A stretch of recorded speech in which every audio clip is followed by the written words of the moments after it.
and welcome to Write 1060. My name is Laura Gabrion. I'm your professor this semester.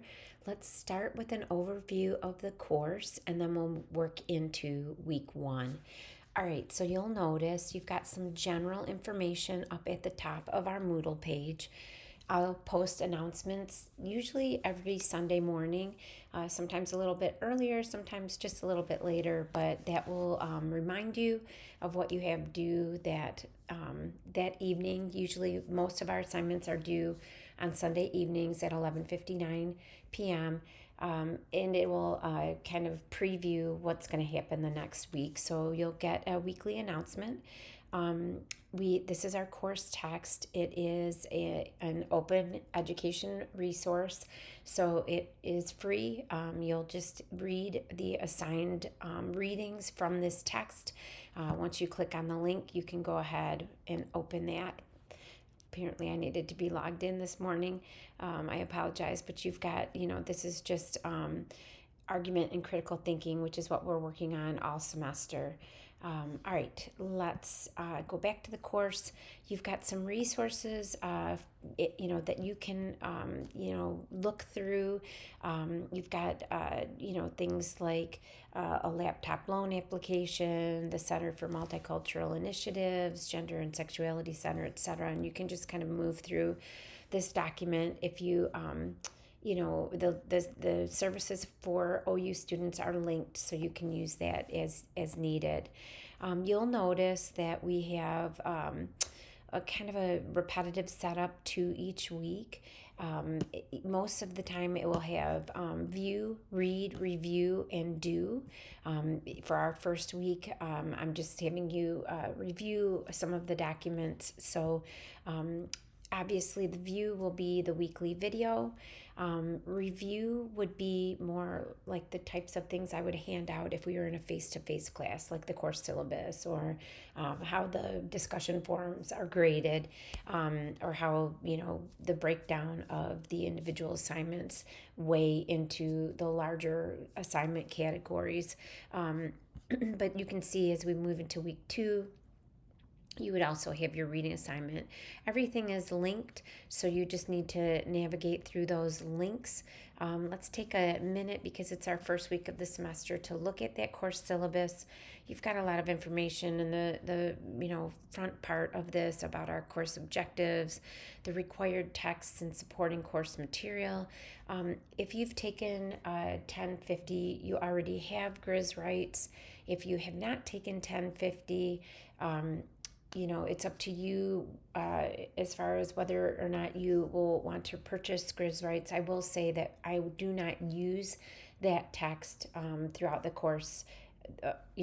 Throughout this course, we focus only on argument and critical thinking, and we use the Purdue Online Writing Lab, the Purdue OWL, for APA format. It's updated, it's free, and it's easy to use. So I would suggest, obviously you have access to these. They're both open and online. So I would focus on these two texts. You've got that document linked again that I just showed you for course resources. This gives you class procedures. One of the things I do want to make sure that you understand, though, is that you are in a fully online class. So it is your responsibility to make sure that you have a device and Wi-Fi whenever, so to email that your device isn't working. OU has plenty of libraries at plenty of laptops and not laptops actually. They've got computer desktops in the Oakland Center in the library. And there is Wi-Fi, so you always have access, even if your own device breaks down or needs repair. And Wi-Fi is available in many places, fast food restaurants, coffee shops, etc. So that is your responsibility to make sure that you have your supplies, that will enable you to do the work for this semester. And this kind of elaborates a little bit more on that. Obviously we're working in an online setting, so you want to log on regularly. You want to respect your peers and their privacy as you move through things like discussion forums. As I said before, when I mentioned the percentage breakdown, these are our large categories of assignments, and they, add up to the 100% for the cumulative grade. But if you look at that breakdown, you'll see that, for example, in project number 1, you have a topic journal, a rough draft, a final copy, a peer review, and those all make up that 15%. The reason I add that other breakdown of each individual assignment is because sometimes you might be pushed and have to make a decision over which assignment you get done on a Sunday night. You've had a busy week and weekend or something like that. You should always opt for the heaviest weight of an assignment. If you really have to decide, I can't get this one done, I'm going to have to push forward and get, out of the 3 or 2, one of these done. So it's helpful information for you if you do get yourself into a situation where you have to make a decision. There is, you are allowed 2 late assignments for the entire semester. Forums have their own rubric.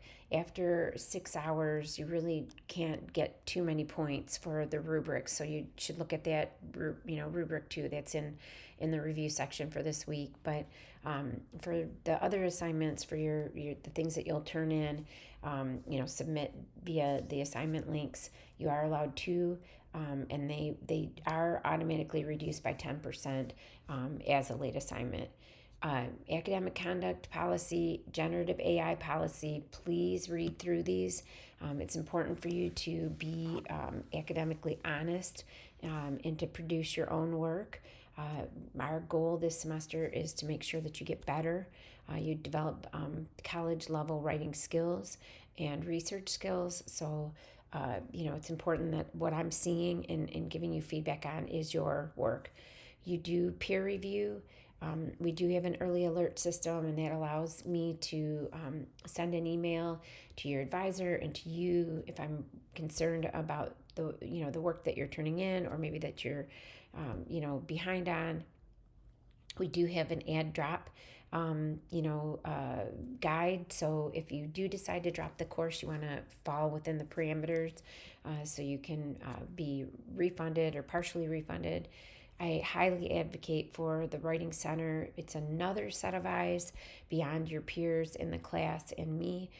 So if you've got all of the assignments and due dates for the entire semester in this syllabus and in Moodle, so you can always proactively set up meetings with Writing Center consultants so that you can have that extra assistance throughout the semester.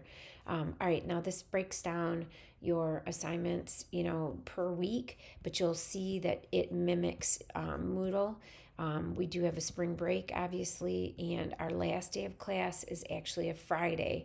So even though you'll, for most of the semester, get into a pattern of turning things in on Sunday at 11:59, there are some staggered due dates, especially in the last 2 weeks of the semester. So again, you always get reminders from me. It's written up in Moodle, so you really can't miss it, and I'll show you that as well. But it's up to you to stay on top of the due dates throughout the course. All right, so let's talk specifically about week 1. We've just kind of gone through that syllabus together. You've got the discussion forum, grading rubric, and the percentage distribution of individual assignments. I encourage you to look at those. This week, you have 2 assignments due on Sunday at 11:59 p.m. The first one is the discussion forum.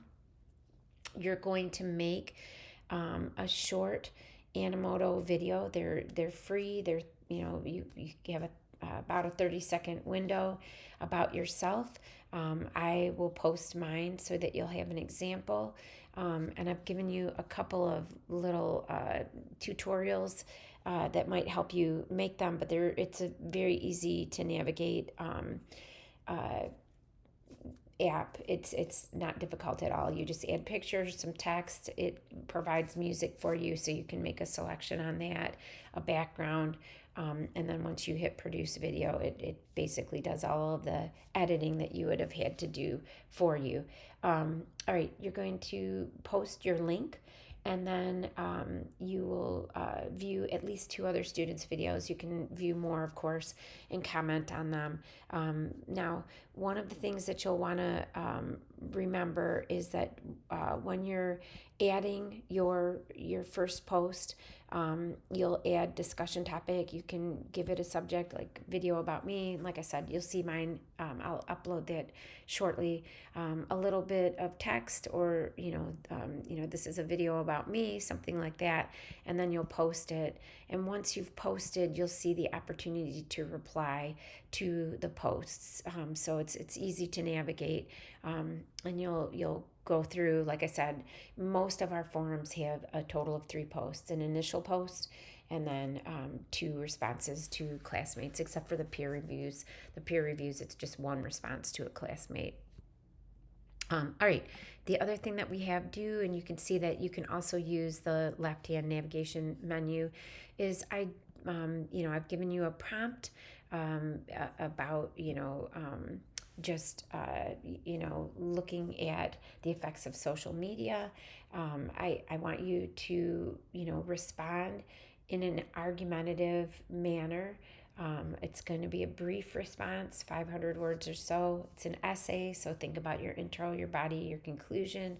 Do you need to include, a counter argument, for example? But read through the prompt, make your decision. What's your stance, and then set up that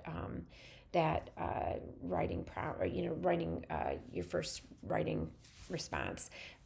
The reason that I do this in the first week is, first, it allows me to see where each of you are individually in argumentative writing, but it also allows me to assess whether you need extra assistance this semester. We do have a course that it runs concurrently. It's basically a one-on-one, or maybe small class setting for individualized attention with writing. I would say typically I don't recommend any students to that particular service. Most often I find that the university places you well into 1060, so you don't need that extra assistance. But in case you do, this allows me to quickly assess your writing and make that recommendation to you.